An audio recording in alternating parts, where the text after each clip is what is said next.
ស្រុកខ្មែរมันខ្វះទេលហុងអ្នកវិទ្យាសាស្ត្ររកឃើញថាទូទានពេលពុះទៅទេវានឹងផ្ដល់អត្ថប្រយោជន៍ដ៏អស្ចារ្យនិងនឹកស្មានមិនដល់សម្រាប់សុខភាពដូចជាការព្យាបាលកើតមុនកាត់បន្ថយ stress ព្យាបាលជំងឺទឹកនោមផ្អែមប្រឆាំងនឹងភាពចាស់និងព្យាបាលមុខរបួសឲ្យឆាប់ជាសះស្បើយជាដើមអ្នកវិទ្យាសាស្ត្របានរកឃើញថាលហុងមានអត្ថប្រយោជន៍ដ៏អស្ចារ្យបែបនេះគឺដោយសារតែវាមានកំហាប់ខ្ពស់នៃសារធាតុប្រឆាំងអុកស៊ីតកម្មសម្បូរទៅដោយអង់ស៊ីមសម្បូរវីតាមីន C វីតាមីន E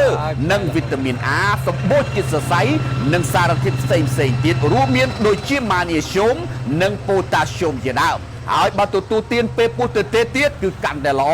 ដោយសារតែវានឹងផ្ដល់អត្ថប្រយោជន៍រហូតដល់7យ៉ាងឯណោះសម្រាប់សុខភាពទី1ជួយដល់ការរំលាយអាហារដោយសារតែវាមានអង់ស៊ីមម្យ៉ាងដែលហៅថា PAPM ដែលមានមុខងារសំខាន់ដល់ការរំលាយអាហារទី2ការពង្រឹងប្រព័ន្ធភាពស៊ាំដោយសារវាសម្បូរទៅដោយវីតាមីន C